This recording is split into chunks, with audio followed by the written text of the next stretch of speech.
చిల్లర ఏంటిది? భూమి. భూమి.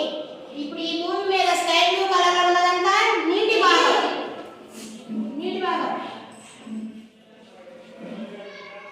ఈ నీటి భాగాన్ని 5 మహాసముద్రాలుగా విభజించారు.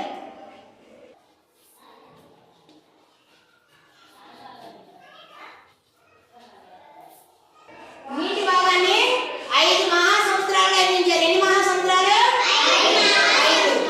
5. ఇదంతా ఈ పింక్ కలర్ లో ఉన్నది ఇదంతా ఏంటంటే భూమి.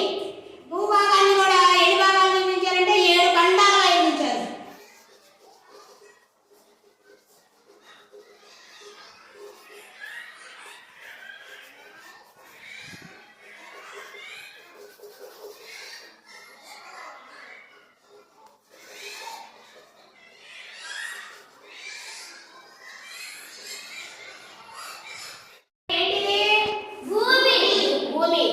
ఈ భూమి మీద 3 వంతుల నీరు అంటే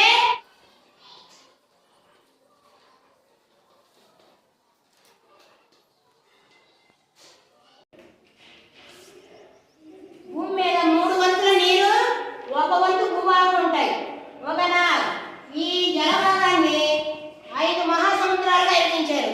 అవేంటంటే 1 పసిఫిక్, 2 అట్లాంటిక్ మహాసముద్రం, 3 హిందూ మహాసముద్రం, 4 ఆర్కిటిక్ మహాసముద్రం, 5 అంటార్కిటికా మహాసముద్రం.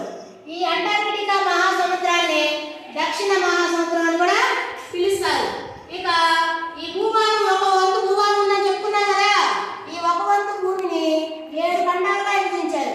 అవేంటంటే 1 ఆసియా, 2 ఆఫ్రికా, 3 ఆస్ట్రేలియా, 4 యూరప్, 5 ఉత్తర అమెరికా, 6 దక్షిణ అమెరికా, 7 ఆర్కిటిక్. ఈ ఖండాలుగా విభజించారన్నమాట. మొత్తం కూడా ఈ భూభాగంలోనే మన దేశాలన్నీ కూడా భూభాగం మీదే ఉంటాయి. ఓకేనా?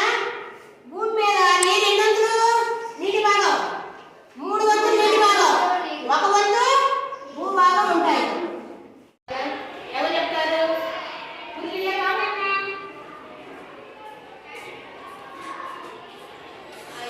ఎక్స్ప్లెయిన్ చేశారు కదా ఇప్పుడు. ఓకేనా? భూగోళంపై 3 వంతుల నీరు, 1 వంతు భూభాగం ఉన్నాయి. భూభాగాన్ని 7 ఖండాలుగా విభజించారు. 1 ఆసియా, 2 ఆఫ్రికా, 3 ఆస్ట్రేలియా, 4 యూరప్, 5 ఉత్తర అమెరికా, 6 దక్షిణ అమెరికా, 7 అంటార్కిటికా.